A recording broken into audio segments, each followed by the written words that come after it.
Hello, class. I just thought I would take some time today to talk about the rating of Super Bowl lead-out programs and how sometimes much ado is made about them, how they do, and how it relates to show.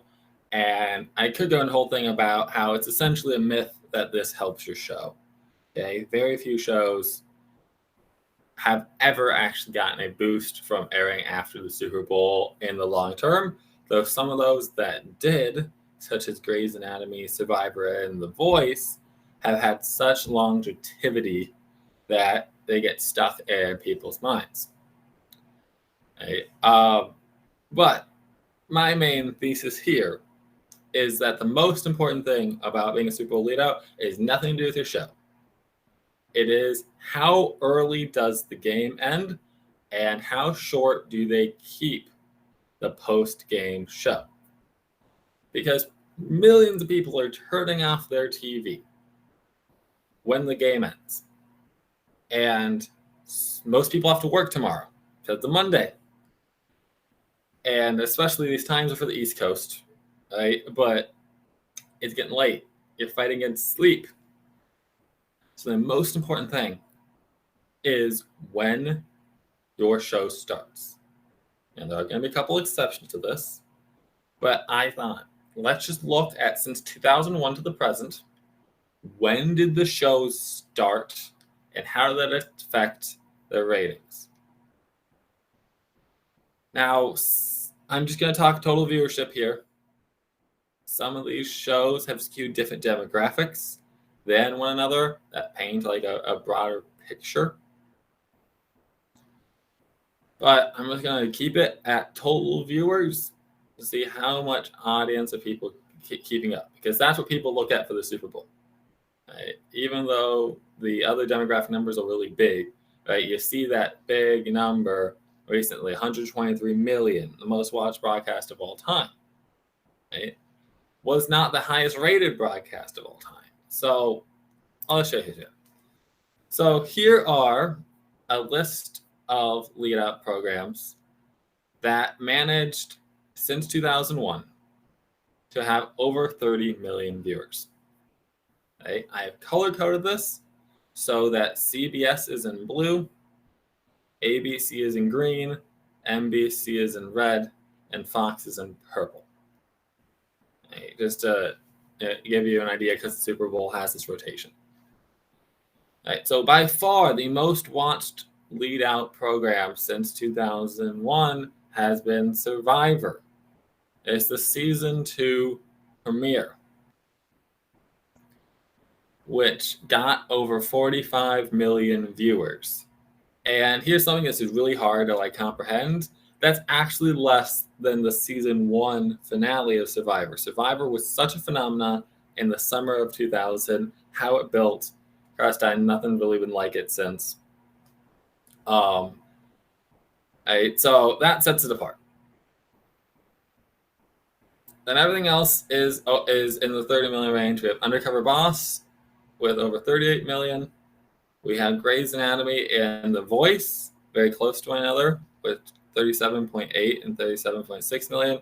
And then we have the second time that Survivor went, right, where it still did quite well, over 33 million viewers, but significantly below where it was 3 years ago. Now, a couple things you can notice here is that with the exception of the second run of Survivor, all of these shows got early starts. And they all started by 10-19. They also are all unscripted shows. Okay, reality competitions besides Grey's Anatomy, right? Competitions, which are easier to people to jump into. And for the Survivor, it was at the pinnacle of its popularity, coming back for season 2. Undercover Boss was a premiere in the midst of a recession. It resonated with people. Grey's Anatomy was in season 2. It was in its regular time slot, got a super early start. It was already on upswing. The Voice was coming back for season 2, similar thing. And then There's a reason that Survivor did significantly worse in 2004 than 2001. The show itself had cooled off quite a bit. But you can't discount the nearly 40-minute late start in 2004 versus 2001. All right, our next section is shows that had over 25 million viewers, but they didn't get the 30 million mark. Actually getting 30 million is really hard. Right, so we have House, The Masked Singer, This Is Us, Glee, Criminal Minds, New Girl, and The Blacklist. And if you look at their start times, there is a bit of a range here between 10:20 and 10:45, but none of these, besides New Girl, seem to be on a super boost over the fact that they have an early start. Now, if you look at what these shows are, right? House was at its peak when this happened. The Masked Singer was coming back for a season 3. This Is Us was in the midst of season 2, a really hyped episode. Glee in the midst of season 2. Criminal Minds in the midst of season 2. The Blacklist in the midst of season 2. And then New Girl gets the benefit of only being a half hour long. So there's simply less time for people to run away from it. So you can see something like This Is Us kind of overperformed what you would expect at that time with a slightly later start because it was a big episode. It was in the zeitgeist that moment in a way that some of these other shows weren't. But what probably kept This Is Us from having a truly phenomenal opening is the fact that it was starting at 10:45. Our next section is shows that got over 20 million viewers, but not 25 million.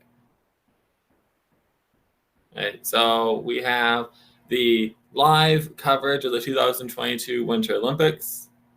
We have The Simpsons, The Office, World's Best, Malcolm in the Middle, Elementary, The Late Show, Stephen Colbert, and The Equalizer. So, one of the things to consider is that in general, TV ratings have declined in the past 23 years, even if the Super Bowl itself has kept pace really well. And so the more recent the lead outs, they do tend to just be lower. But one benefit that the Olympics had was NBC kept it short. Right? They kept that post-game show very short because they wanted to show live coverage. If this had to wait till 10:45, it would have been way worse. The Simpsons gets the benefit of only being a half hour long. The Office, which was an hour long. Then we have things like Elementary, which was at the Super Bowl in which there was the power outage. So we got the very unfortunate start time of 11:15. And we look at the last bit. Shows that had less than 20 million viewers. And okay, all of these except one started past 10:50, which means that it would be close to midnight or later when they would finish on the East Coast. All right, we have Tracker this year, 24 Legacy. Both of those were Super Bowls that went into overtime. We have Alias, which is kind of notorious for how late of a start it did because of the very long post-game show by ABC. Then we have 3 Fox shows. And Next Level Chef was the one from last year. And it ran exceptionally long. It was an over hour-long premiere of a show that typically is only an hour long. So that gives more time for it to bleed. But American Dad, Brooklyn Nine-Nine, programs that there was a half-hour show ahead of them, The Simpsons and New Girl, and then them. So they got really late starts. So if you look at it this way, this is the main element here. Is you want an earlier start to your show if you want to have better ratings for the Super Bowl lead out program. Right? So think about this year with Tracker. Things are very different than they were in the past. But it started at 11:14 p.m. on the East Coast. Grey's Anatomy was completely done airing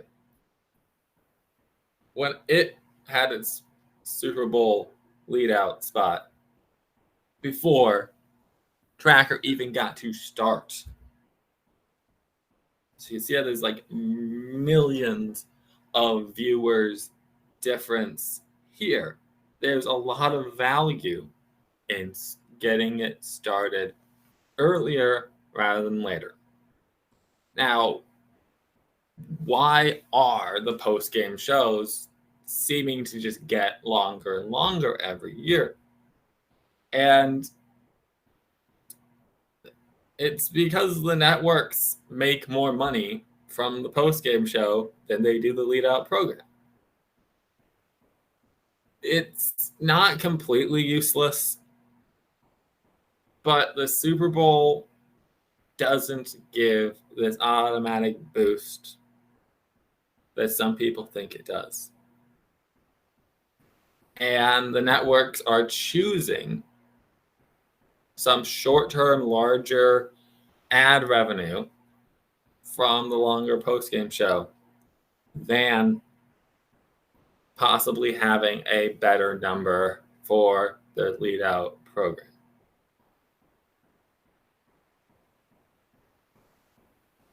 So that's what I have for you guys today in this history of Super Bowl